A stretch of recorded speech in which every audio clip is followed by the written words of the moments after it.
Bueno, ahora algo es algo. Andrés, adelante.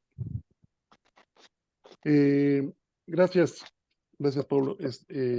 Estaba yo pensando justamente la importancia de definir la violencia porque, eh, por ejemplo, si yo dijera que la, la actitud, la respuesta de las muchachas que han destruido algunas esculturas en Paseo de la Reforma en la Ciudad de México es violenta, quizás alguien entendería que yo estoy en contra de ellas.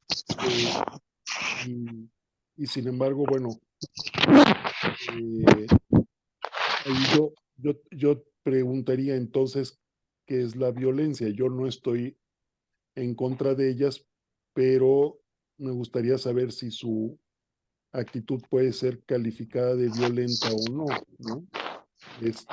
O si hay otro término que no sea el de violencia para referirme a, a defenderse, ¿no? Este, no sé si me estoy explicando. Sí, es decir, si la legítima defensa es violencia, esa es una de mis preguntas, ¿no? Esa es una gran pregunta y me parece un buen punto de partida. Mercedes levantó la mano. Bueno, yo creo que la violencia y la agresividad tienen una diferencia. La violencia es algo intencional dirigido a alguien con un propósito de dañarlo. Y la agresividad creo que nacemos con ella como para sobrevivir en ambientes difíciles. Eso es lo que podría comentar, maestro. Gracias.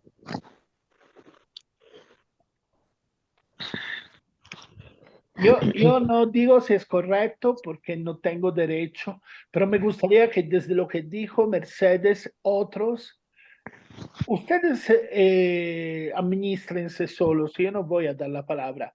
Está Elba, está Itzel, entonces quien quiera, construyan sobre lo que dijo Mercedes. Bien, yo pido la palabra también en cuanto se pueda. Entonces vamos en este orden, Itzel, Elba y María. Adelante, Itzel. Hola, yo creo que la violencia es todo aquel o todo aquello en donde se propician las condiciones para que se desestabilice o haya cierta vulnerabilidad en el bienestar de los que acontecen en ese momento, ¿no? No puedo definir delimitar que es simplemente a los seres humanos porque hay animales que también sufren de violencia. eh, el mismo ecosistema que estamos viviendo en el tema ambiental también sufre otro tipo de violencia. Entonces, yo creo que la violencia es eso, desestabilizar y hacer vulnerable las condiciones de bienestar de quienes acontecen en ese momento cierto contexto. Además, la agresividad sí creo que sea un tema de supervivencia, pero a esa agresividad o sea, pues en teoría el mundo de las ideas es lo que quiebra ese tema de la agresividad por supervivencia y se convierte quizá en otro tipo de agresividad, ¿no? Pero claro que o sea, yo coincido que es un tema de supervivencia. Muy bien, Itzel, muy bien. Le vamos a dar la palabra a Elba. Elba, adelante. Sí, bueno, yo voy construyendo, ¿no? O sea, iba a empezar diciendo que para mí la violencia son diferentes formas de maltrato, desde la más simple hasta la más compleja, ¿no? Integrando lo que dice Itzel, sería a todos los seres sintientes, pero a partir de esta sesión también estoy entendiendo que es la no inclusión. Ujú. Uf, ven cómo, a mí me gusta porque ven cómo se complica. Lo ven como a veces la gente habla, ¿no? Como si las cosas fueran simples. Cuando tú empiezas a pensar, te das cuenta que nada es simple. Es que todo es sumamente complejo, ¿no? Sumamente. Pero vamos, María, te voy a dar la palabra. María, adelante. Bien, pues totalmente de acuerdo con las compañeras. Yo lo único que siempre he tenido en mi mente, y estas pues son palabras que yo escuchaba pues desde que estaba en el colegio, va. Siempre escuchaba decir que la violencia genera más violencia. Entonces, yo la verdad, sin ofender a nadie, pero no estoy de acuerdo con las personas que por darse a visibilizar, por decir estoy aquí, destruyan objetos, atenten en contra pues ¿cómo se puede decir? O hagan destrucción en cualquier sentido de la palabra, ¿no? Porque yo digo, hay que hablar, todas las personas tenemos, nadie, generalmente, me refiero a todas las personas, nadie somos mudos, tenemos que hacernos escuchar, pero hacernos escuchar con coherencia, con un sentido, pues, humano verdaderamente, y sí, ver a nuestro alrededor que muchas veces inconscientemente somos generadores de violencia. Me refiero en cuanto al ambiente, ¿no? Nosotros con tantas cosas que estamos utilizando ahorita, estamos perjudicando al medio ambiente y no nos damos cuenta de ello o no lo hacemos a propósito. A veces lo consideramos incluso necesario, el hecho de andar con las botellas de agua cargando por todos lados, que pues bien podemos hacer algo y que de hecho algunas personas ya lo hacemos, de cargar nuestros termos y rellenarlos en algún lugar, no sé. eh, Todo este es un tipo de violencia, como les digo, somos generadores de violencia sin proponérnoslo a veces, pero en sí a las personas que de hecho por ahí hay una canción que yo todo lo tiro, yo todo lo rompo, yo todo lo así lo destruyo, ¿no? Yo digo, pues como que no, porque repito, la violencia siempre genera más violencia y mientras no tratemos de buscar los medios para implementar algunas medidas o instrumentos de paz, vamos a seguir así. Hay personas que ya por naturaleza son violentas. En sus hogares recibieron violencia. Por lo tanto, esas personas llevan dentro de sí ya esa violencia y se dice muy vulgarmente, ¿no? Que nadie damos lo que no tenemos, o a todas las personas damos lo que tenemos, lo que llevamos dentro. Desde ahí yo creo que si cambiamos o buscamos la forma de cambiar nuestra cultura, vamos a avanzarle un poco, porque yo siempre he dicho que estas personas que nos violentaron, que nos arrebataron a nuestros hijos, que para mí es lo más sagrado que hay en la vida, fueron personas con faltas de atención, con faltas de cariño, falta de valores, principalmente de principios, y fue por eso que se animaron a hacer estos daños tan graves a toda la sociedad. Si estas personas hubiesen tenido amor, cariño, les hubieran infundido respeto a sí mismos, respeto a la vida, creo que no estaríamos viviendo esto. Así. Incluso con algunas compañeras, cuando yo les he pedido que roguemos a Dios, que pidamos a Dios por toda esa gente, para que nuestro Dios toque sus corazones, sus mentes y dejen de hacer tanto daño. Por ahí alguna persona, dos, tres me han dicho que estoy fuera de lo común, que estoy más loca, ¿no? Porque como me atrevo a pensar en esas personas, digo, para mí son dignas de compasión. Sí, claro, al tenerlas cerca y si que Dios me permitiera tener a las personas se llevaron a mis hijos y me dijeran, tus hijos están en determinado lugar, sí sería capaz yo de perdonarlos y de darles un abrazo, pero al mismo tiempo pediría que la justicia entrara en acción con la finalidad de que estas personas ya no sigan dañando a otras personas, que estas personas se, puede decir, se rehabiliten, estas personas puedan entender o logren entender el daño que han venido causando. Porque si nosotras decimos, bueno, sí, como lo dijo el presidente, hay que perdonar, pues no es fácil, porque yo tengo que saber a quién perdono y por qué lo perdono. Y tener que Exacto, poner igual, reglas, condiciones para que esta situación ya no siga pasando, que es lo esencial, lo principal, porque no queremos que más personas sufran esta desgracia.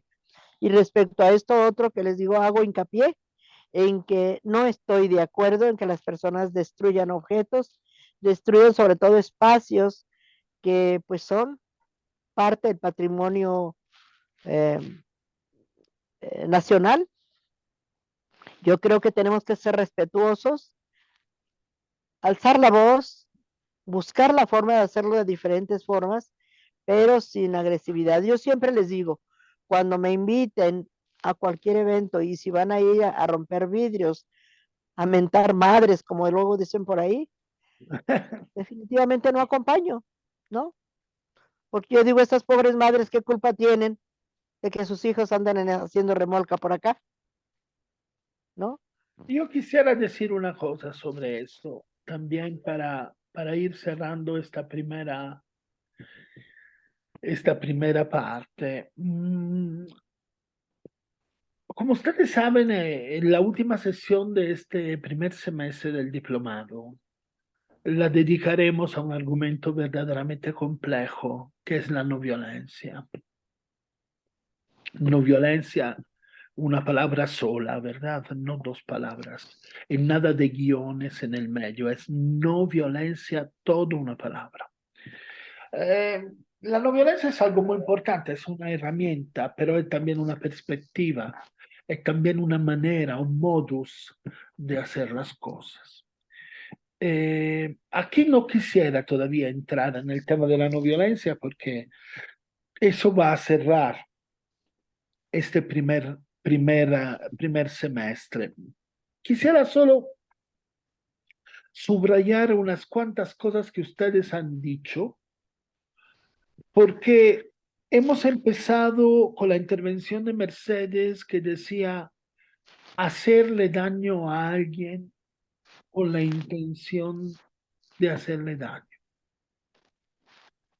Es una explicación de la violencia que todo mundo, creo, comparte. Que cuando tú me haces daño porque me quieres lastimar, eres violenta, eres violento. Pero ¿qué pasa cuando tú me haces daño sin querer lastimarme? Dejas de ser violento. Es decir, la falta de atención, que puede ser determinada también por ignorancia. Es decir, yo no lo sabía, ¿sí? Justifica la violencia. Y existe una violencia justa. Preguntaba justamente Andrés, si yo soy violento cuando me defiendo, ¿mi violencia es como la violencia de quien me agrede? ¿O es una violencia distinta? Me imagino que ahí también estaba de por medio un grado de gravedad. Es decir, ¿es más grave la violencia de quien agrede o la violencia de quien se defiende? ¿Y qué significa defenderse?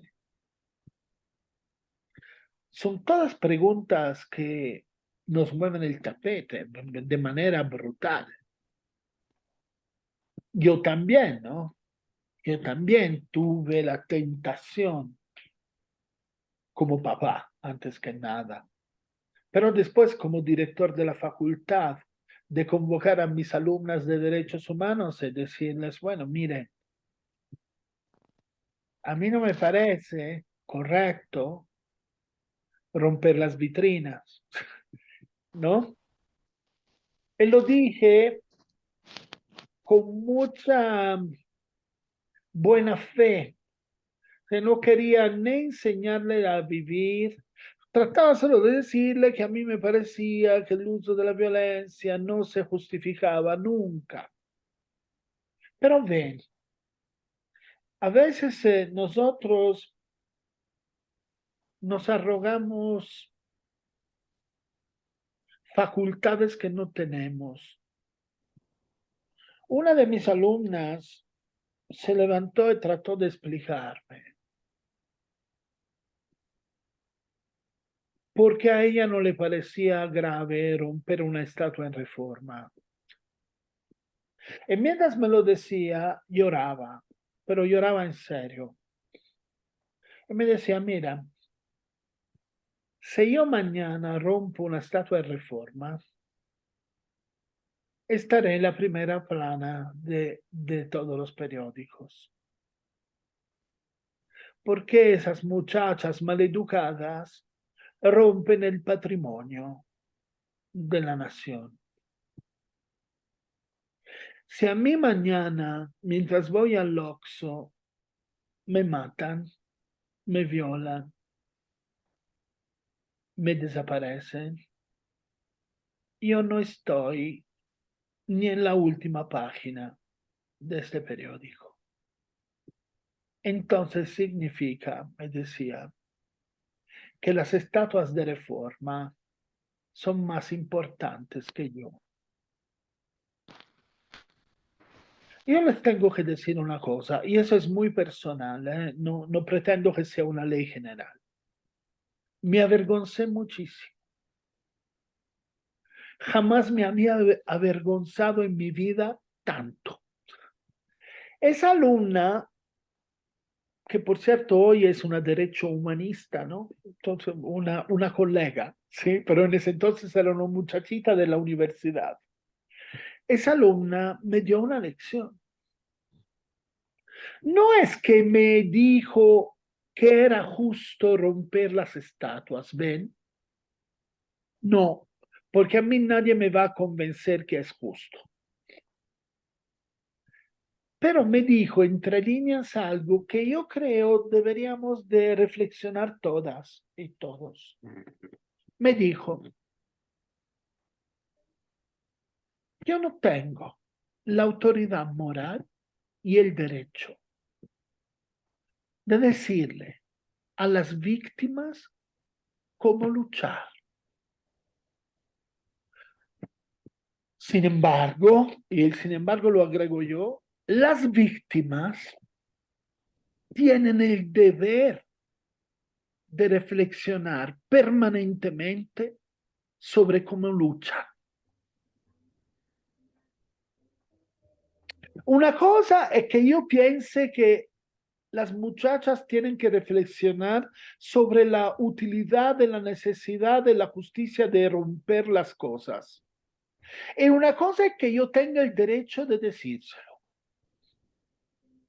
Yo llegué a esta conclusión. Yo este derecho no lo tengo. Pero ellas tienen que reflexionarlo permanentemente. Creo que también decirles desde afuera, no lo tienen que hacer porque está mal, está fuerte. ¿Con qué derecho?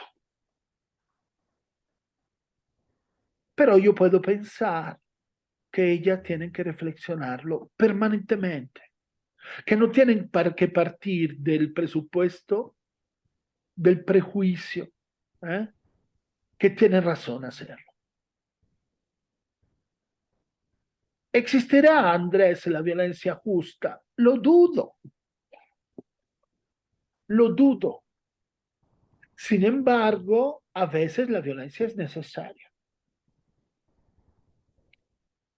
Lo necesario a veces hasta es inevitable, que no es el sinónimo de necesario, pero a veces es inevitable.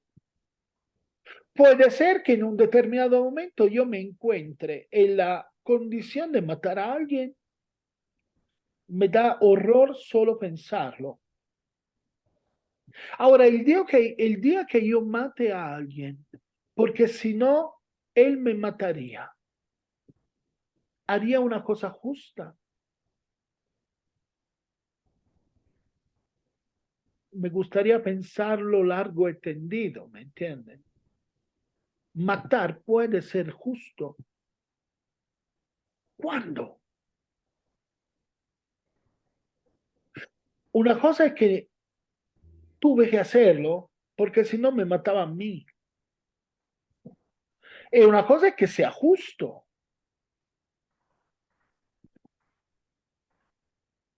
Sé que eso puede parecer complicado, difícil, sumamente difícil, hostil casi, ¿no? Como argumento. Me gustaría no tenerlo que pensar porque es incómodo, pero eso es. ¿Cómo se lucha? ¿Cómo se lucha? Si yo dijera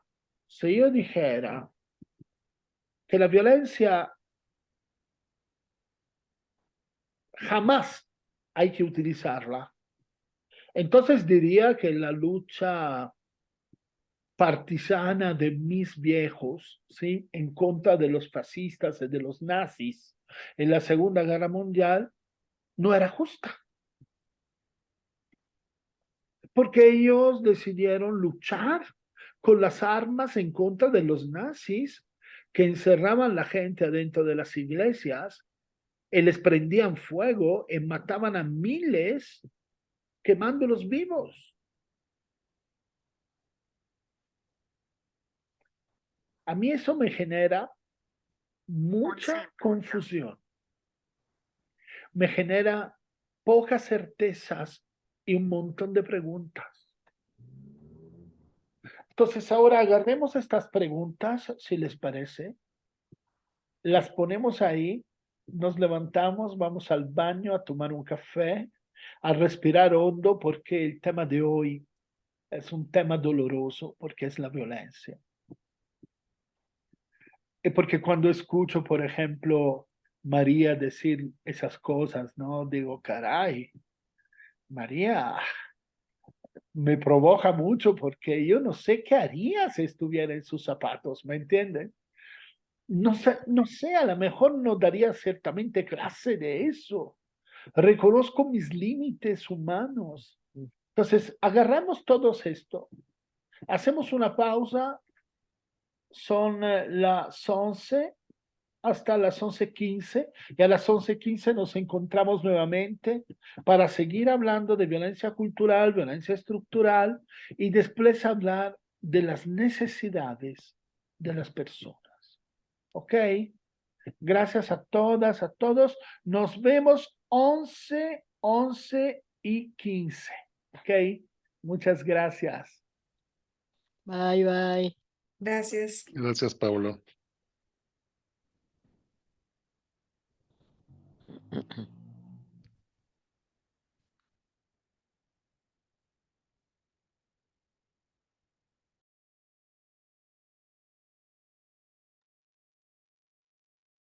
Aquí estoy, ¿eh? Cuando ustedes están listos, me dicen.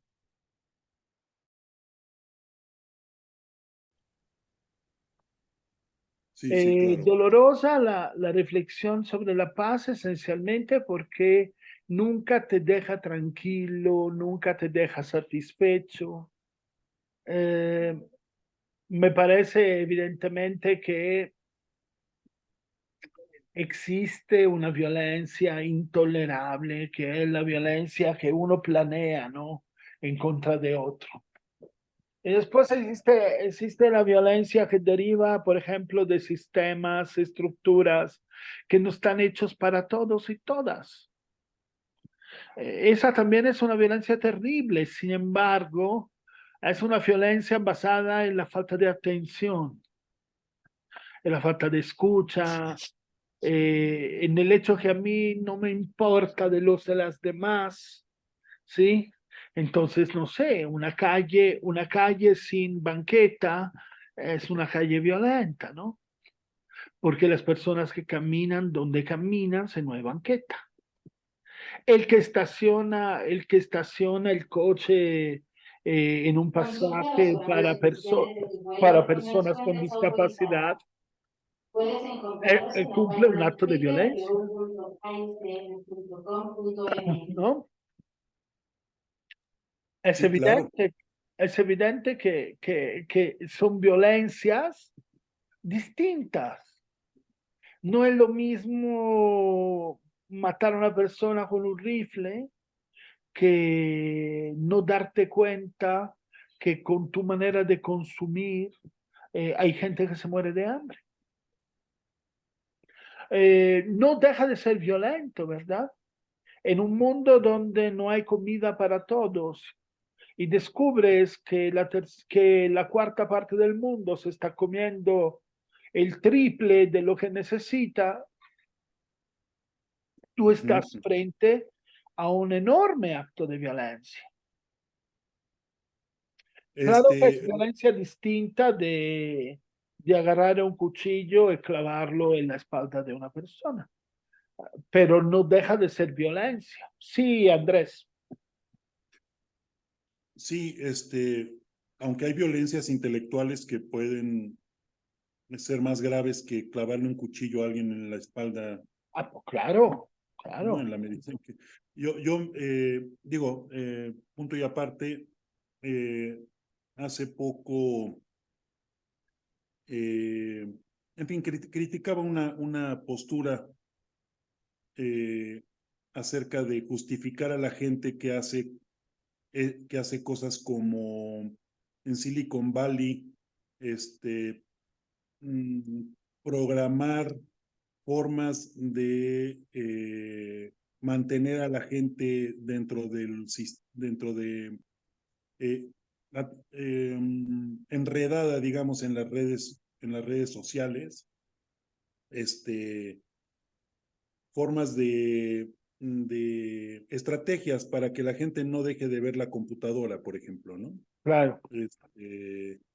Gente que está encargada de eso específicamente, ¿no? De organizar maneras para que la gente no deje de estar enganchada. Y bueno, eso me parece una gran violencia. Claro, también, claro. Y hay un sinnúmero de violencias que no pasan necesariamente por lo físico, ¿me entiendes? La violencia psicológica, la violencia económica, la violencia cultural, la violencia intelectual. eh, eh, Hay una violencia moral, ¿sí? Todo es violencia. Lejos de mí la voluntad de relativizar, ¿no? Pero todo puede convertirse en un determinado momento en un acto de violencia, en un acto de violencia. Ahora Estaba yo pensando, siento que no deberíamos de confundir la violencia con el dolor. Existe dolor que no es provocado por la violencia, no por esta razón es menos doloroso.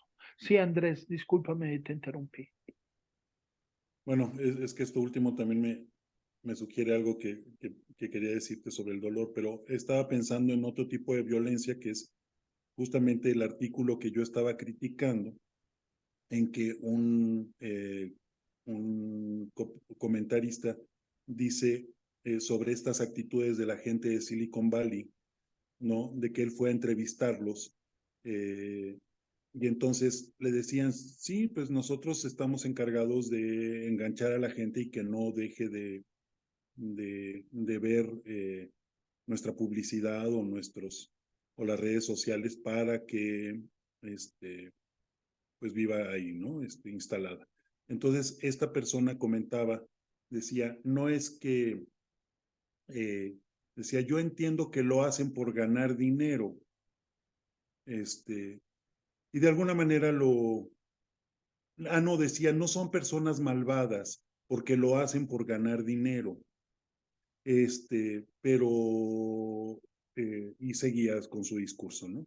Entonces, yo señalé, ahí quise señalar que esa frase era una frase muy engañosa, ¿no? O sea, como de que no son malvadas porque lo hacen por ganar dinero. Entonces, si yo lo hago por ganar dinero, entonces quedo justificado de estar enganchando a la gente al sistema, ¿no? Justifica mis actos. Y yo lo comparaba, es decir, decía que, bueno, guardando obviamente las proporciones, pero eso ya se ha discutido mucho desde Auschwitz, ¿no? Justamente, ¿no? De si se vale justificar grados de violencia por el beneficio que recibes. Pero bueno, lo que me parece violento es el comentario de esta persona, ¿no? Al justificar el por qué actúan de esa manera los de Silicon Valley. Y creo que es otra forma de violencia, y una violencia quizás muy grave porque genera una especie de masoquismo, es decir, apela a un masoquismo que es el del lector que lee a este comentarista y dice, pues sí, sí es cierto, no los podemos juzgar porque son, porque es porque lo hacen por dinero. A mí me parece que eso es aceptar la violencia que se ejerce sobre uno, ¿no? Sí, sí, Andrés, se las invitaría un momento a ver la proyección del triángulo de la pirámide de Galton. Ven que la violencia estructural es la negación de las necesidades. Estoy pensando que las estructuras siempre han negado violentamente las necesidades, ¿no? De las personas. De alguna manera, la estructura es rígida o llega a ser rígida y llega a negar o a imposibilitar la satisfacción de las necesidades. Pero Claro, tienes toda la razón, sí. bueno, digo, ahora ya no se dice, pero digamos desde hace 120 años más o menos, la violencia estructural se traduce también a través de otra cosa, que es la creación de necesidades. Es decir, por un lado niego las necesidades y por otro lado creo nuevas necesidades. Después esas necesidades hay que satisfacerlas y esas necesidades la estructura las satisface porque le conviene. Es decir, a mí a mí también me suena, ¿no? Un poco rara esa justificación. No son malvadas esas personas porque lo hacen por dinero, ¿no?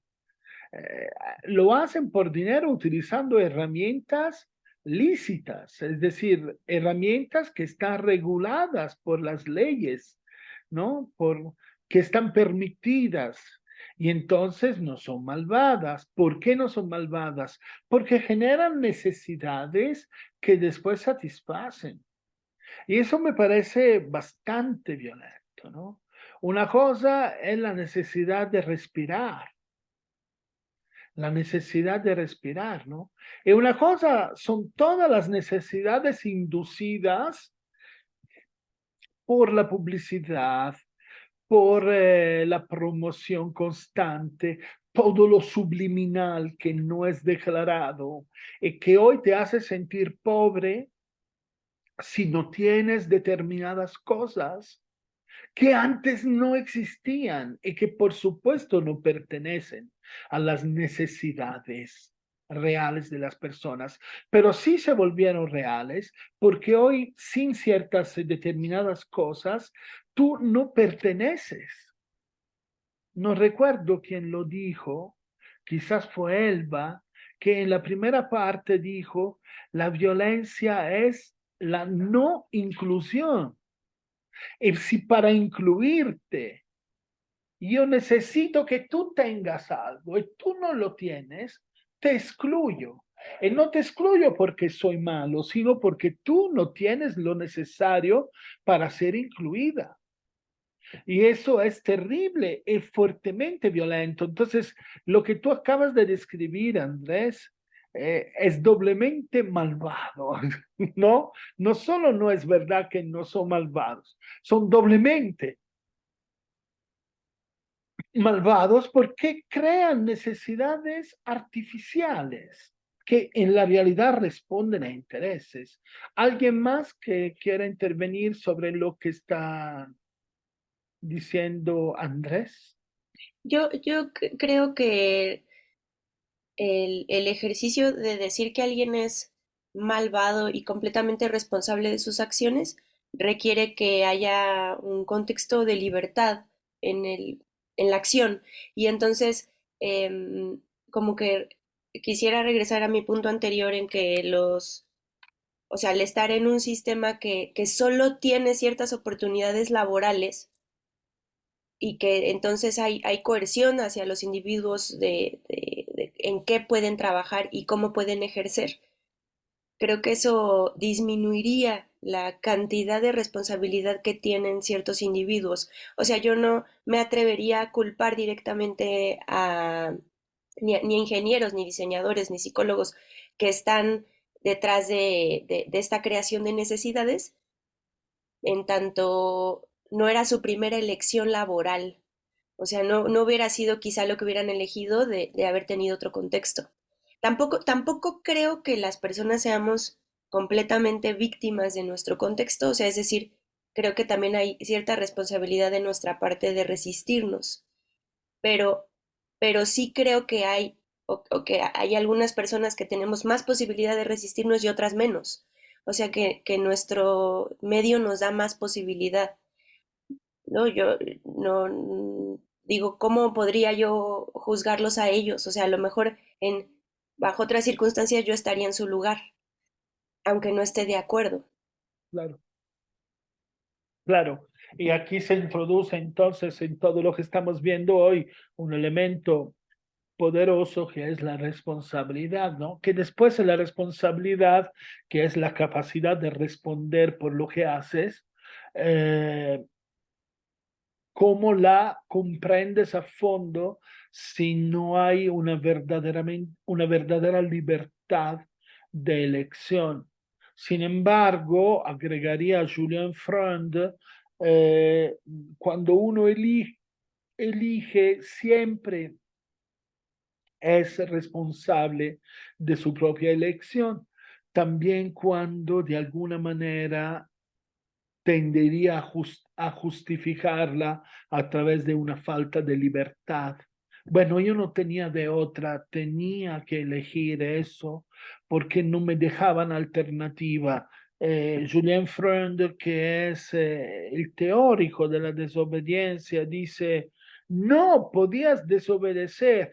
Ah, no, pero si yo desobedecía, no me convenía, es decir, me lastimaban a mí, a mis seres queridos. Ah, entonces tú preferiste tus seres queridos a los seres queridos de los demás. Es decir, aquí el tema es verdaderamente complejo porque la elección que siempre está detrás de una acción, ¿sí? La elección es profundamente compleja porque hasta qué punto una persona es libre de elegir.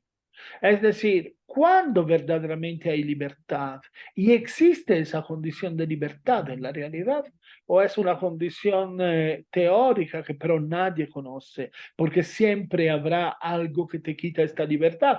Por ejemplo, Eunice, la violencia cultural a veces es imperceptible. Cuando es mi cultura, ¿cómo puedo yo definirla violenta? ¿No? Es mi cultura, yo desde que me recuerde siempre la tuve, entonces para mí es normal. Lo que es normal difícilmente lo considero violento, pero de repente la llegada de un actor ajeno a mi contexto cultural puede determinar una toma de conciencia de violencia que siempre ha existido, que pero yo no veía porque desde adentro no se ve nada. Entonces, vamos, el tema es verdaderamente un tema complejo. Ojalá fuera sencillo individuar la violencia, ¿no? Ojalá fuera tan sencillo. ¿Quién levantó la mano? No lo vi, entonces les pido por favor que quien levantó la mano Yo, tome. maestro. Adelante, Mercedes. Sí, cuando iniciamos la clase, usted comentó de el grupo este vulnerable de la tercera edad. Ajá. Durante la pandemia, aquí en Jalisco, fue una agresión lícita excluirnos a las personas mayores. Yo ya soy de ese grupo de edad. Claro. Y entonces habemos muchas personas que vivimos solas y no podíamos entrar a un supermercado ni podíamos entrar a una farmacia. Entonces fue realmente una situación muy lamentable que duró mucho tiempo. Pusieron afuera una especie de micrófono para que pidiéramos las cosas por ahí. Esto fue el año pasado apenas, el año antepasado, y era como una violencia legalizada hacia un grupo de personas que ya está invertida la pirámide de población y que somos mayoría. Entonces, realmente yo tuve que imprimir los derechos humanos de personas mayores para poder entrar. Hablé con el gerente y entonces dije que iba a poner una queja en derechos humanos, pero les vale, o sea, no hubo ningún resultado. Entonces, aparte de la humillación, de la invisibilidad, era la frustración de no tener una vía directa para solucionar el problema. Entonces, bueno, pues Perdón, ahí está otra Mercedes. violencia de gran magnitud también. Pero Perdón, fíjate, Mercedes. Mercedes, que ese ejemplo que tú acabas de hacer abre toda una perspectiva interesantísima sobre los así dichos estados de emergencia, ¿no? Un estado de emergencia siempre termina justificando y normalizando la violación de los derechos de las personas. Perdón, yo quisiera preguntar una cosa, un paréntesis, Por favor, Andrés. preguntarle a Mercedes por qué era esta norma, cómo se justificaba, por qué no debían Sí, entrar los... ajá. Decían que porque nos estaban cuidando, pero yo creo que no nos estaban cuidando. Creo que fue el único estado, Jalisco, durante la pandemia, el que ejerció este tipo de invisibilidad a las personas mayores. Entonces, el pretexto era como que nos estaban cuidando de un contagio y al Ya, revés, o sea, ya. Mm, fue algo, o sea, fue la amenaza de la pandemia, la duda, la exclusión legalizada. Entonces, esa fue el pretexto, el cuidado para los ancianos o para los O sea, mayores. que podría haber sido más bien una recomendación, ¿no? O sea, no, le sugerimos no entrar o algo así, más que Pero no lo una... manejaron o- así. Las Sí, personas que sí. estaban en las puertas tenían una capacidad de identificar la edad, que yo dije, estas personas necesitan trabajar en otro lugar porque no les fallaba. O sea, usted no, usted no, usted no. Entonces, fueron muchas emociones muy agresivas para este grupo de edad. Claro. ¿Habrá violencia más indignante de la violencia infligida para el bien de las víctimas? Eso es lo máximo.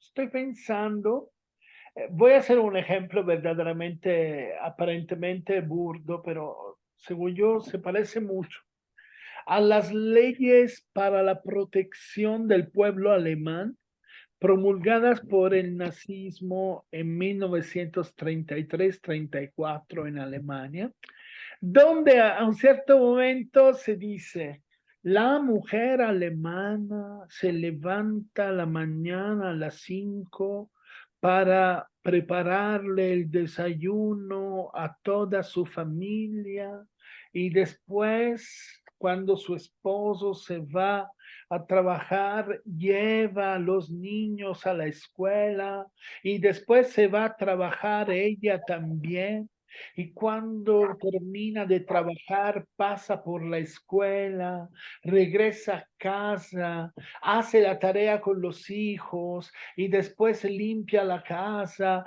y después cocina para el esposo que regresa más tarde y después cuando todo el mundo va a descansar, ella sigue lavando los platos y cuando se acuesta está muerta de cansancio.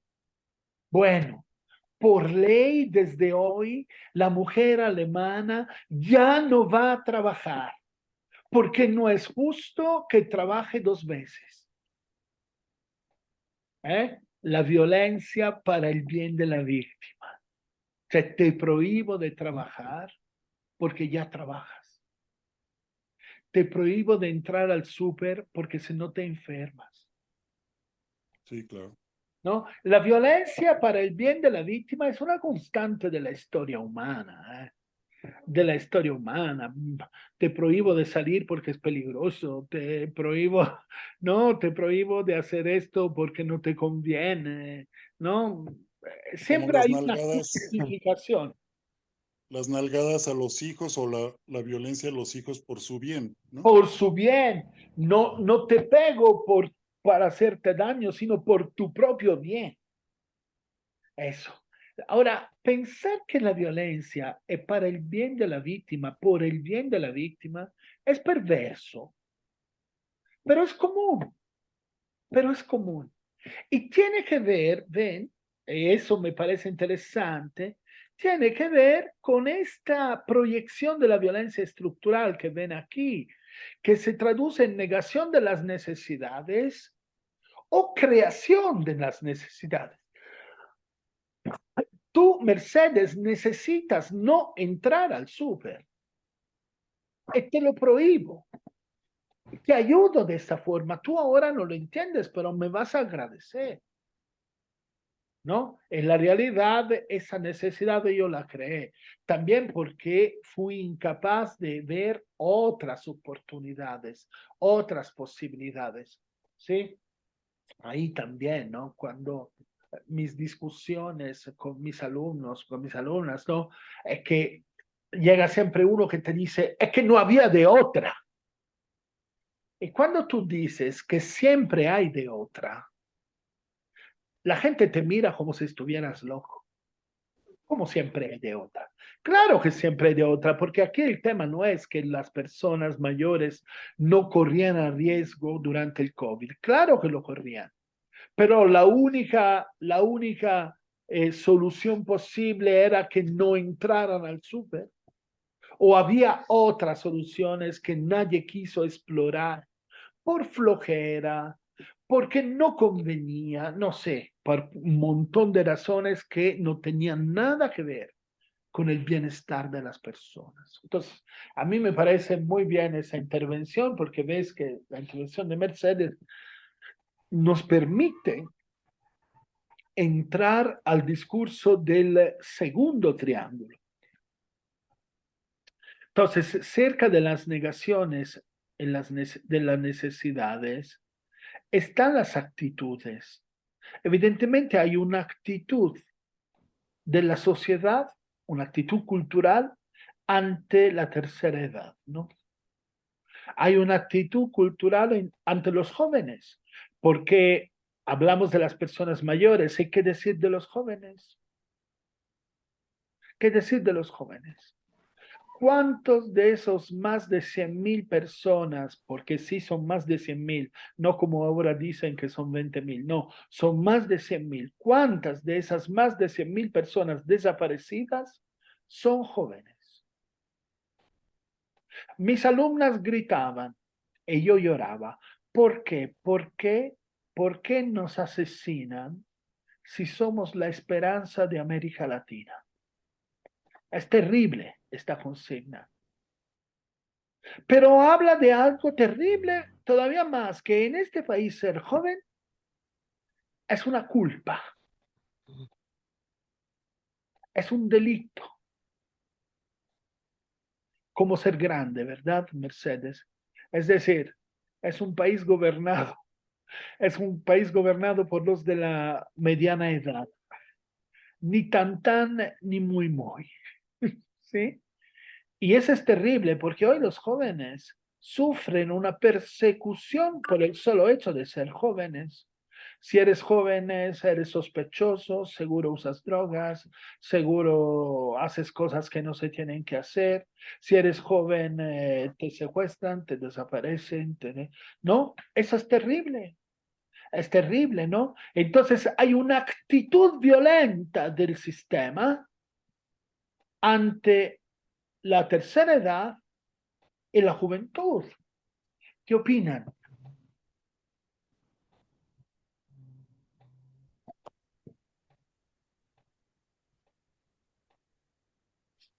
Me gustaría decir algo. Por favor. Estaba pensando sobre la violencia cultural Ajá. en torno al dilema o al problema que plantea Mercedes de las personas de la tercera edad. Y digo, bueno, hay una, hay una violencia, quizás se puede llamar cultural, en lo siguiente. Si una persona de la tercera edad entraba a un hospital, era más vulnerable, probablemente necesitaría una cama, y probablemente necesitaría un respirador.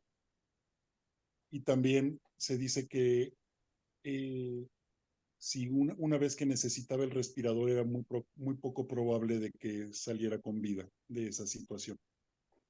Y ahí es donde dudo de si haya una violencia, si se puede decir que es una violencia cultural o más bien pertenece a una violencia biológica, que quizás habría que añadir para formar la pirámide, una violencia biológica, en donde, en donde esa persona de la tercera edad, a veces qué largo es decir de la tercera edad, ¿no? Quisiera uno decir el anciano. Yo que ya me aproximo a eso, quizás me gustaría que me llamaran así, pero bueno, lo digo por no ofender a Mercedes y a cualquier persona de la tercera edad si es que se pueda sentir ofendido. Pero bueno, esa persona entonces iba a necesitar un respirador, pero de pronto se puede calcular que esa cama, ese respirador sería más conveniente y más útil para un joven en el sentido de que se le puede salvar la vida. Entonces se ejerce una prohibición sobre las personas de la tercera edad. Lo planteo solamente como un término más del diálogo, ¿no? Adelante, tomen la palabra libremente. Yo puedo también tomarla porque además tengo otra diapositiva, pero esta reflexión alrededor de la violencia es fundamental. Yo, ¿Sí? Sí, sí, adelante, por sí, favor. un poco. Bueno, pero creo que Aileen quería hablar primero, si quieres. Sí, bueno, era regresando también un poquito a lo de la violencia cultural, ¿no? O sea, ya que estamos hablando de los jóvenes, de la tercera edad, creo que también, o sea, de las infancias, es algo muy fuerte. O sea, como el poder que piensa, bueno, el poder que toma uno, como adulto, ¿no? En la crianza, y creo que es algo muy fuerte porque pues desde ahí empieza todo. Y, ay, no, todo. O sea, mencionando como la violencia dentro de los hospitales, en el sector de la salud, en el trabajo, creo que es algo muy fuerte que sea algo tan normalizado en todos los ámbitos. Literalmente que esté en cada ámbito de la vida y que sea, no sé si sea algo solo en México, pero pues bueno, no sé si es muy importante hablarlo. No, a mí me parece muy importante esa observación, pero es interesante, ¿no? Porque ya hablamos de violencia de en contra de la infancia, violencia en contra de los jóvenes, violencia en contra de las personas mayores, que mira, yo voy a decir una cosa brutal, Mercedes, ya espero que me empieces a conocer. no lo sientas fuerte lo que voy a decir ahora. A mí la palabra que me gusta es viejo. Lo digo con mucha sinceridad. Somos una sociedad que culturalmente ha creado un montón de estructuras ficticias. Así que a una persona ciega ya no le decimos ciego porque lo estamos ofendiendo, decimos no vidente. Fíjate, no vidente. A una persona de una cierta edad hacia arriba no le podemos decir viejo, tenemos que decirle de la tercera edad porque nosotros dividimos la vida en 3 edades, ¿sí? En 3 edades, o mayores, ¿no? A mí me gusta viejo, lo digo sinceramente, primero porque no es una ofensa. Segundo, para los antiguos, pienso los romanos, ser viejo era un punto de honor. Y el Senato, lo digo porque el Senato era la asamblea de los viejos.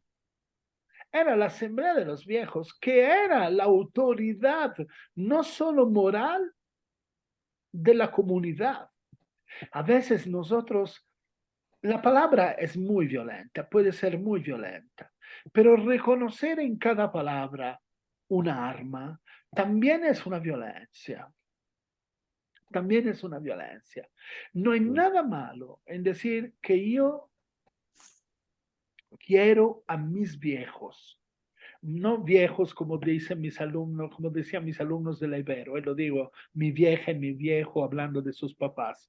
No estoy hablando de esa palabra. Estoy hablando de la vejez como un momento de la madurez, como el momento de la sabiduría, como el momento de la persona que ha vivido todo lo que una persona puede vivir.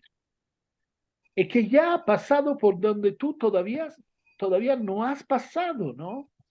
Ahora que nosotros nos inventamos otras formas para decirlo, porque si no se ofende a las personas, me parece ya de por sí ofensivo, ¿no? Como si fuera una ofensa decir viejo a una persona. Bueno, pero eso es complicado, pero digamos que ya vimos violencia en contra de la infancia, los jóvenes, las personas de la tercera edad, ya vimos la violencia en contra de las mujeres, la violencia en contra de las personas diferentes, es decir, personas que por discapacidad física, mental, intelectual o por orientación, preferencia sexual, se difieren de la así dicha normalidad. Ya vimos todos esos blancos de violencia. A veces yo me pregunto, ¿qué queda fuera de esa violencia? ¿Qué queda fuera de esa violencia? Es decir, ¿habrá alguien que no pertenece a todo eso, o por lo menos a una de esas categorías, y que sea libre de cualquier categoría y que entonces sea el que hace la violencia y que no la recibe? Esa parte que no pertenece a ninguna de esas categorías, ¿cómo se llama? ¿Cómo se llama exactamente? Es curioso, ¿cómo se llama esa parte? Porque todo tiene un nombre. En la parte de los violentos que no, a veces me parece que todos somos víctimas y todos somos victimarios. Y eso es preocupante, ¿no? Porque a las víctimas les da trabajo reconocerse como victimarios. Porque yo soy víctima, no soy victimario, soy víctima. Yo digo siempre una cosa, porque hoy es el 27, es el día de la memoria, ¿no? De la Shoah. Y digo, ¿cuántos de los hombres que murieron en Auschwitz eran victimarios? ¿Cuántas de las mujeres que murieron en Auschwitz habían violado la dignidad de alguien? ¿Cuántos? Es decir, ¿habrá habido entre las víctimas de Auschwitz asesinos, violadores, explotadores? Sí, claro. Y no es que el ser víctima les quita ser violadores y explotadores, pero también me permitiría de decir que ser explotadores no te quita que eres víctima. Es decir, todos somos victimarios y todos somos víctimas. Y no hay excepción. Excepto los niños, ¿no? La importancia de introducir a las infancias en todo esto, que no deja de ser un problema el tema de los niños, ¿no? Y lo digo nada más, yo creo que aquí como provocativamente, Ajá. ayer oía a Juan Rulfo diciendo en una entrevista en el 83, explicando así muy serenamente cómo era él, que los niños son malos. Todos los niños son malos, dice Juan Rulfo. Después ya van aprendiendo a contener su maldad, ¿no? Pero yo soy de la idea contraria, que los niños son inocentes, ¿no? Sí, pero como se acuerdan un grandísimo libro que se llamaba El Señor de las Moscas, ¿sí? Eh, los niños no tienen filtros, más que Sí. bien, más que inocentes, no tienen filtros y a veces hieren, lastiman sin darse cuenta. Por eso yo decía antes, y eso viene perfecto, por como anillo al dedo, porque yo por eso decía antes que no tenemos que confundir la violencia con el dolor. Porque el dolor es una cosa, la violencia es otra, son distintas. A veces, por supuesto, coinciden, pero no necesariamente son lo mismo. Y es importante recordarlo, porque si tú me puedes lastimar porque no tienes filtros, porque no tienes resistencia, porque no tienes conocimiento de que las herramientas que estás usando es peligrosa. No lo sabes. Pero eso no significa que no me lastimes. Los niños lo que aprenden a lo largo del crecimiento a filtrar. Por ejemplo, yo sé que esto en pedagogía, yo soy pedagogo, es una constante. Aprendes cuándo decir la verdad. Es muy fácil decir en absoluto que siempre hay que decir la verdad. Siempre. No importa. No importa. Bueno, a veces decirle la verdad a una persona la puede matar. Y si tú matas a una persona diciéndole la verdad entonces no es buena, ¿ven? Y eso es curioso, pero la Declaración Universal de los Derechos Humanos dice que ninguno de estos derechos podrá ser utilizado en detrimento de otro derecho. Entonces yo no puedo utilizar una cosa buena a sabienda que voy a hacer mal con esa cosa buena, porque entonces esa cosa deja de ser buena. Crecer significa perder la inocencia y adquirir los filtros. Es complicado. Hay filósofos extraordinarios, como siempre yo, no sé si ustedes entraron al Classroom, deberían de hacerlo, man, no están obligados. Yo ahí les puse todos los libros, Mercedes, que tú me pediste. Ahí están las fuentes, pero no les puse solo las cosas bibliográficas, le puse textos, ¿sí? Para que se echaran sus leídas sin tener que encontrar o comprar nada, ¿sí? Les puse ya los PDF.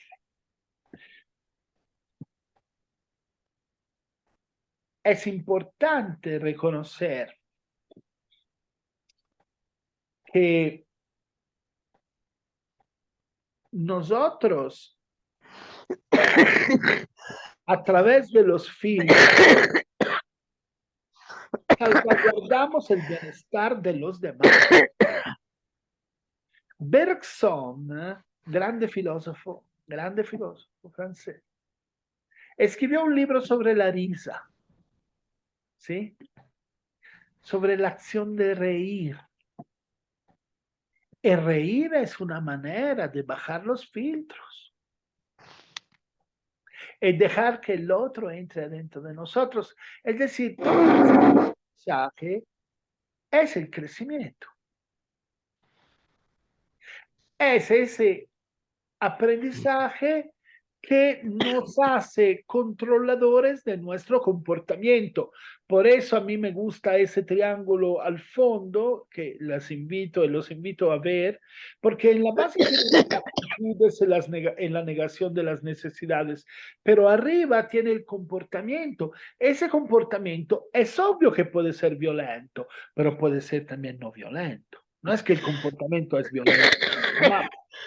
Entonces nosotros tenemos que aprender a comportarnos. Me da gusto utilizar esta palabra así porque cuando la uso siento siempre cierta incomodidad, porque Pablo que habla de comportamiento, no es cuando te dicen compórtate, ¿sí?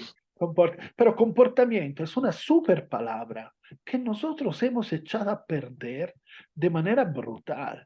Comportarse significa portarse a sí mismo de acuerdo con los de las demás. Es decir, recordarme siempre que yo me porto, ¿sí? Pero relacionándome con otros y otras. Y entonces mi portamiento no puede ir en contra de los de las demás. Y si todos tomáramos en cuenta el comportamiento, en la realidad no habría mucha violencia. ¿Cuándo es que hay violencia? Es cuando yo olvido la otredad. O cuando veo la otredad como una amenaza. Típico, ¿no? De la construcción del enemigo. Que es una cosa que veremos, por supuesto, en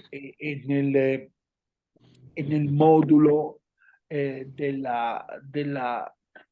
la no violencia, pero veremos en parte también en la última sesión de este módulo. ¿Les parece si ahora nos movemos de aquí y vamos a un campo que Paula domina un poquito más que nosotros y quizás nos puede hasta ayudar? Porque yo utilizo, me importa muchísimo esa negación de las necesidades para comprender la violencia. Pero cuando uno dice negación de las necesidades, surge espontáneo preguntarse a qué nos referimos, ¿verdad? Cuando hablamos de necesidades. Y entonces, si les parece, les voy a compartir una cosa muy interesante, que es la pirámide. ¿La ven? Es un cuadro azul. ¿O ven siempre el mismo cuadro? Siempre el mismo, ¿verdad? Nada, está en negro. Ajá. Espérame. Voy a eliminar. Pero él tiene que, de todos modos, tiene que ganar las etapas, ¿no? O sea, delante. ¿Cómo? Bueno. Espéreme. Es que quiero compartirle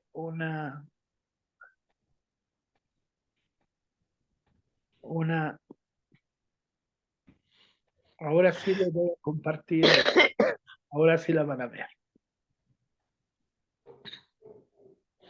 Espero. ¿La ven? Esta pirámide, quizás Paola la reconoce, es la pirámide de Maslow.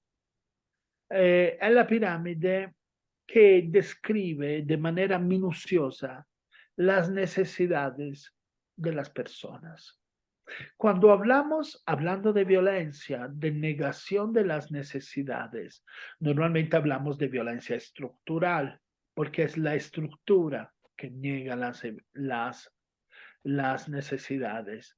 Cuando hablamos de esa negación, necesitaríamos saber a qué nos referimos cuando hablamos de necesidades.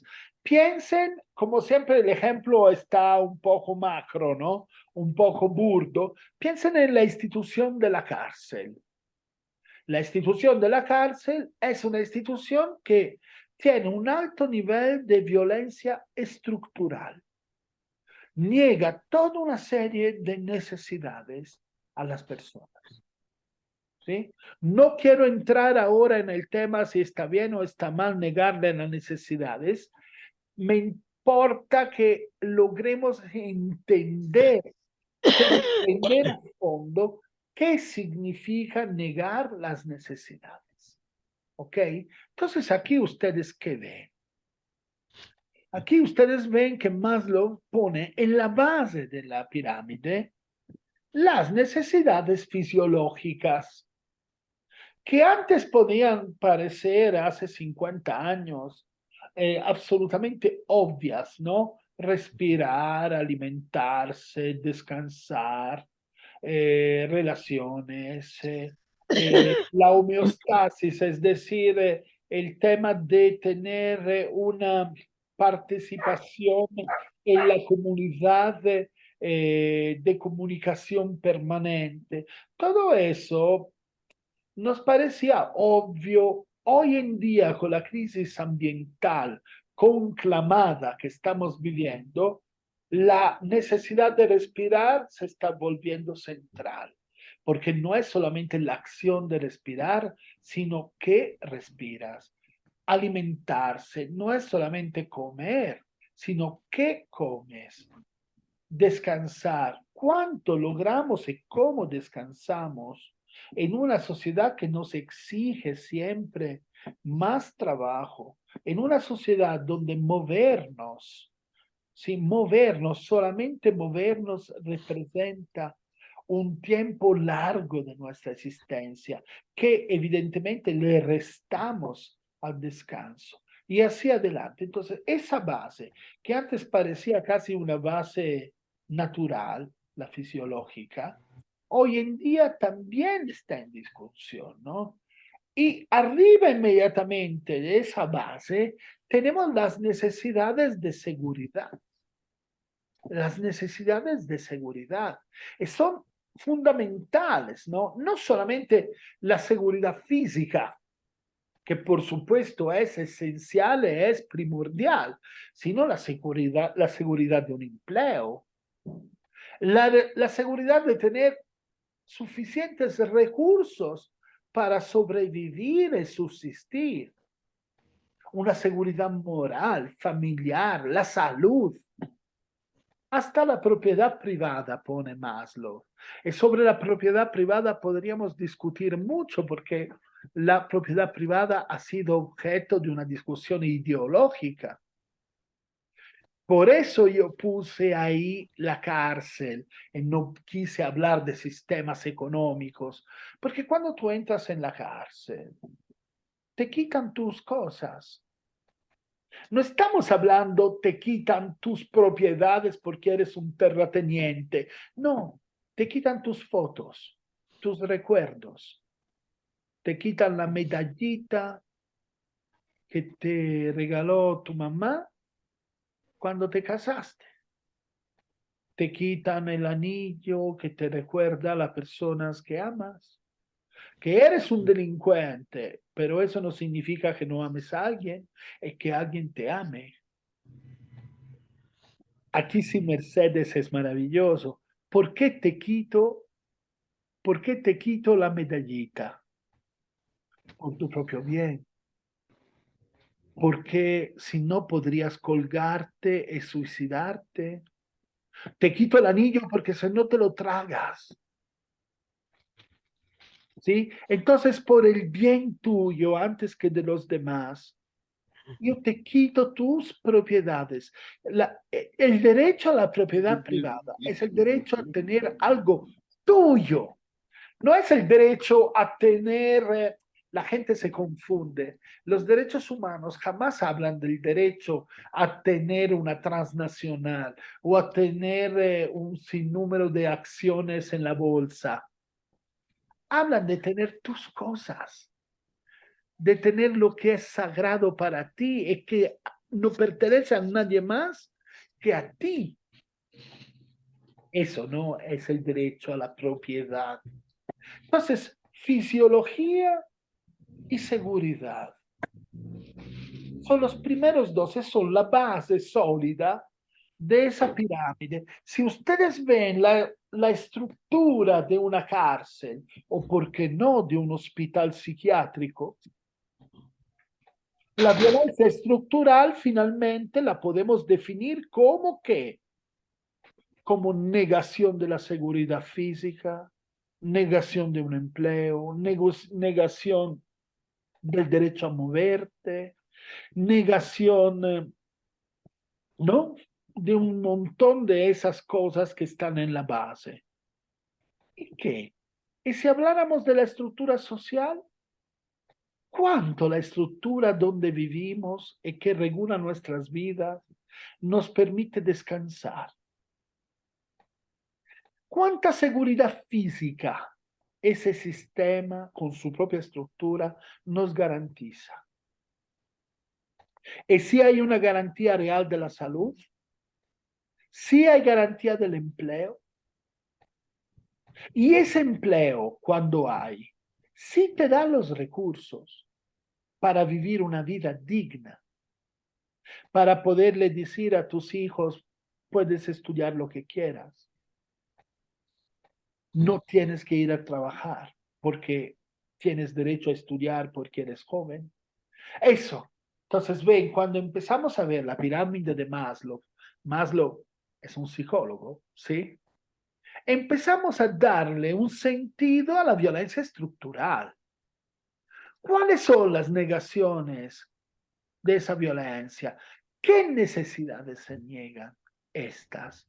¿Alguien que quiera intervenir sobre esos primeros dos niveles, el nivel rosa y el nivel naranja? ¿Alguien que quiera profundizar, agregar? Sí, Paulo. Solo, Adelante, adelante. claro, platicarte como de que se ha discutido como recientemente que en el orden podría ponerse como lo más fundamental la afiliación, porque el pertenecer a grupos es lo que nos garantiza todo lo demás.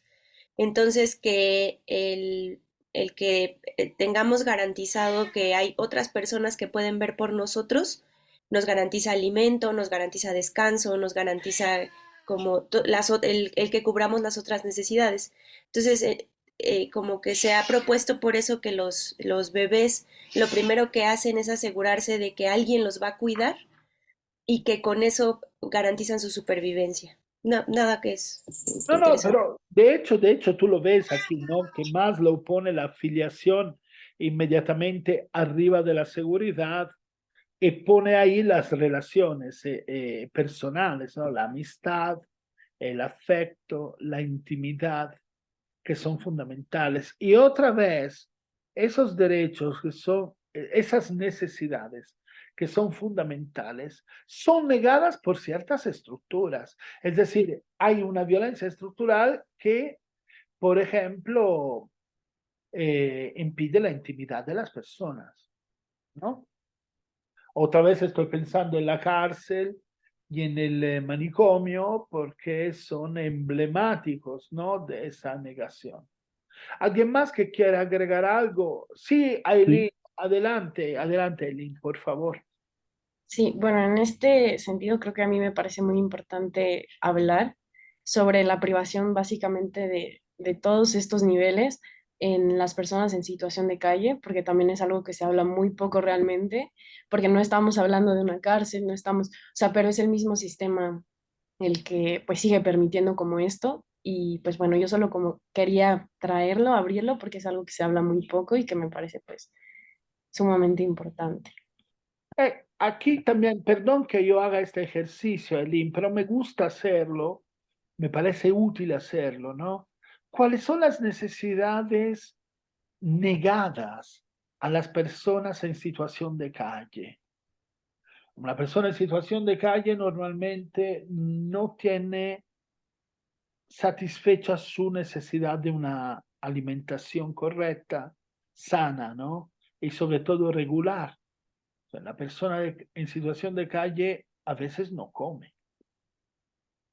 El descanso está entredicho porque la situación de calle no permite nunca que descanses. Y no es banal hablar de descanso, porque el descanso es un derecho extraordinario que nosotros ninguneamos frecuentemente. La seguridad física de la persona de la calle es una seguridad muy frágil, una seguridad siempre expuesta a agresiones, a violencias, a intolerancia, violencia sistémica, la policía, ¿sí? La Guardia Nacional, violencia de otras organizaciones, violencia de los individuos. El tema de los recursos, el tema de los empleos, adentro de la situación de calle es devastador. Toda la parte familiar, de relaciones, hasta los temas de afiliación pueden ser muy frágiles en la situación de calle, aunque como todas las situaciones extremas, se favorezca la consolidación de amistades, de afectos que existen en todas las situaciones, también en la situación de calle, ¿no? Pero la salud, por ejemplo, la salud, ¿no? Como una persona en situación de calle está perennemente, permanentemente expuesta a un riesgo de salud.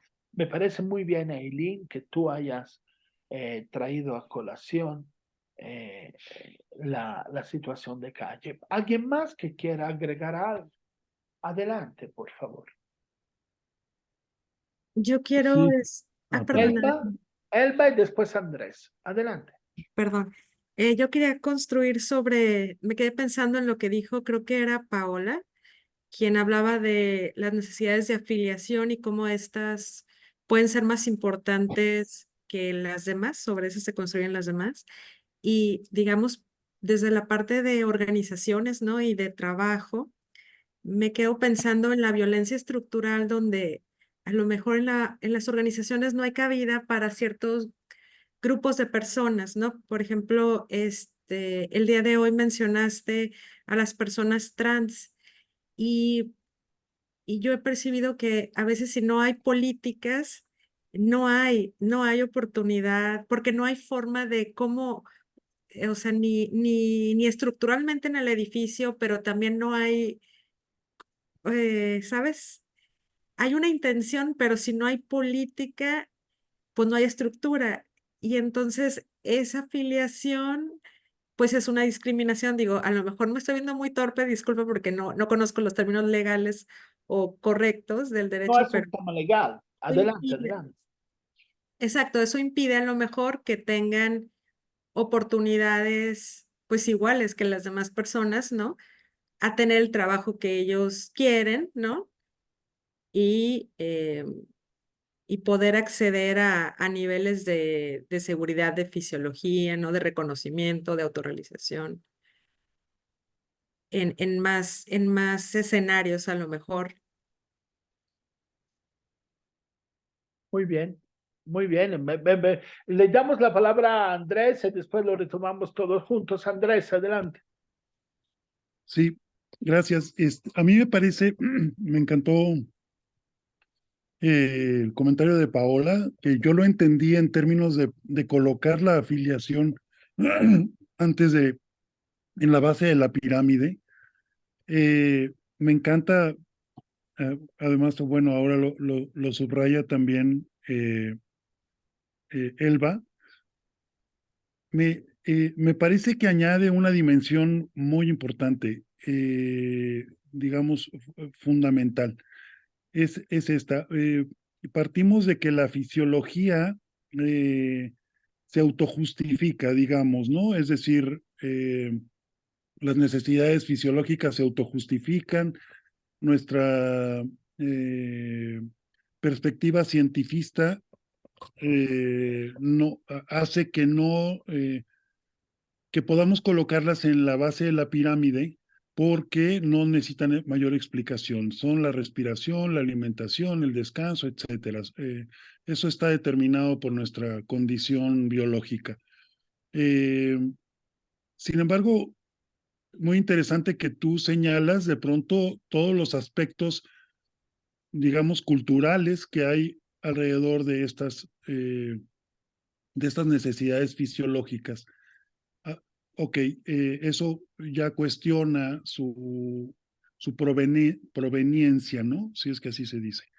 Ahora, colocar la afiliación en primer término, obviamente nos mete en el problema de dónde procede, la amistad, de dónde procede el afecto, ¿no? Cosa que las fisiológicas, por lo que acabo de decir, hasta hace tiempo no hacían, ¿no?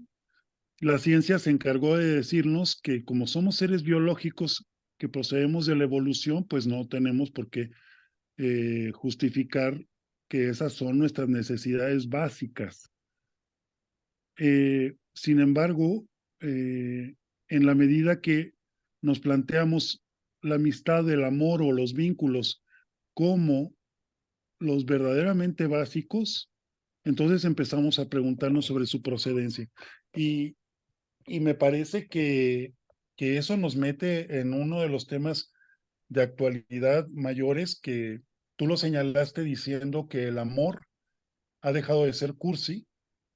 Ajá. Y yo diría que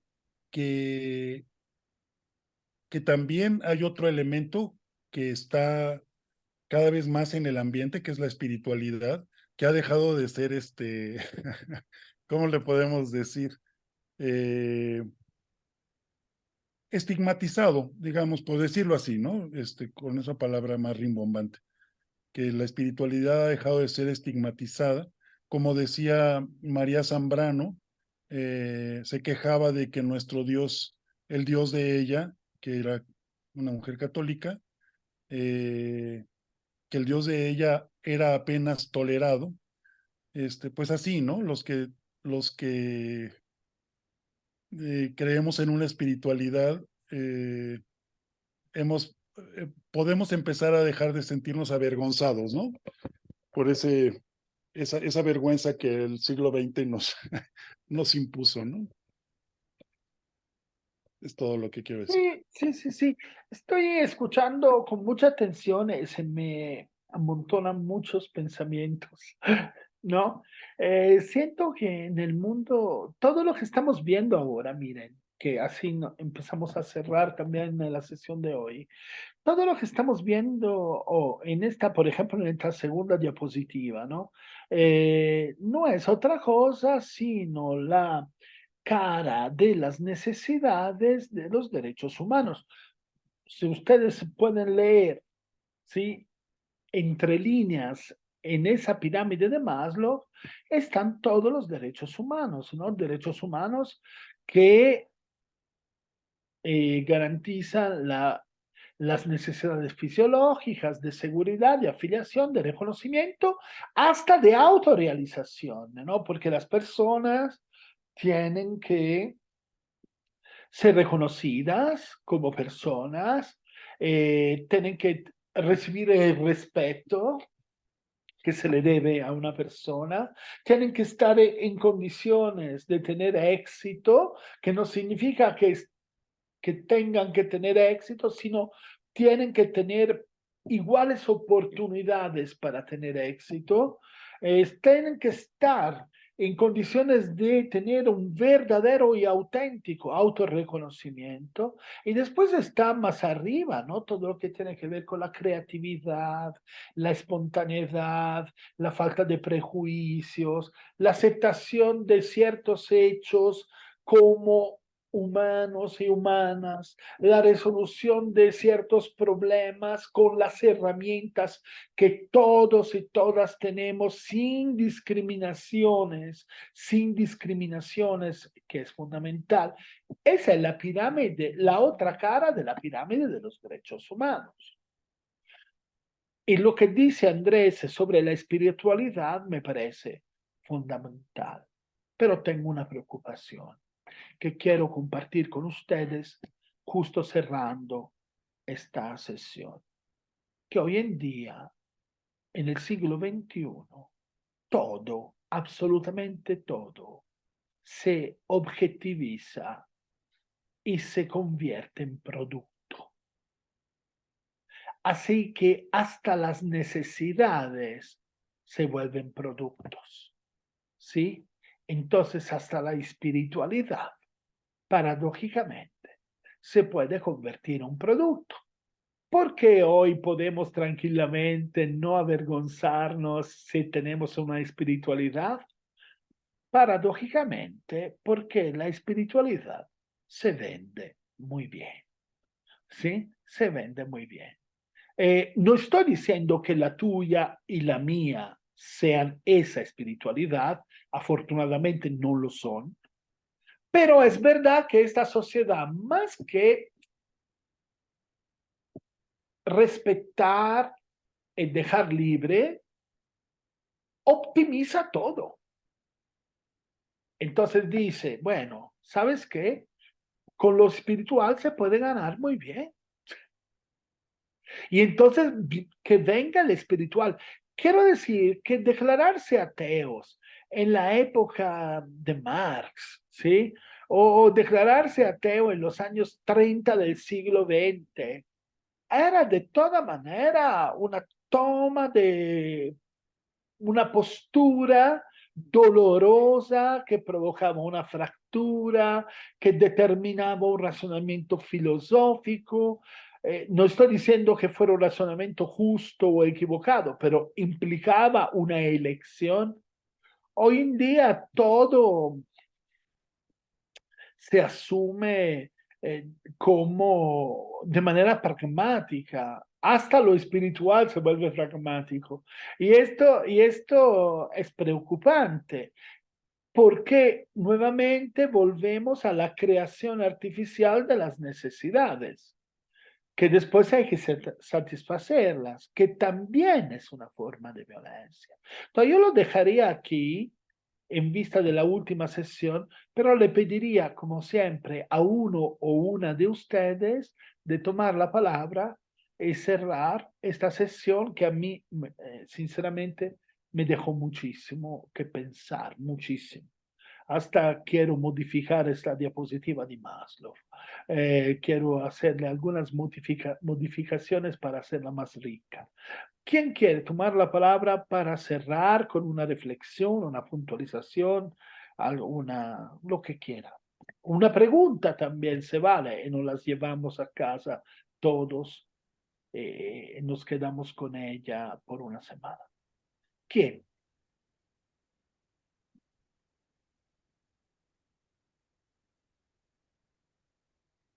Pues si nadie quiere hablar, pero no quisiera estar tomando tanto la palabra, No pero importa, Andrés, no tomaste tanto la palabra, cierra tú. muchas gracias. A mí me parece que por eso es muy importante la posibilidad de poner la afiliación en primer término, porque, por esto último que acabas de decir, porque nos coloca justamente es decir, si nosotros logramos entender que nuestra espiritualidad, bueno, yo así le llamo, afiliación sería más afín con la palabra religión o religiosidad, porque tienen una etimología parecida, me imagino, ¿no? Religar, unir y afiliar. Bueno, en la afiliación habría una jerarquía, ¿no? Me imagino que tiene que ver con ser hijo. Me parece que al colocar los vínculos en primer término, incluso antes que la respiración y la alimentación, puede quitarle ese carácter de producto a la a la espiritualidad, ¿no? O incluso a la filiación, ahora sí que por no llevar el agua a mi molino, nada más, ¿no?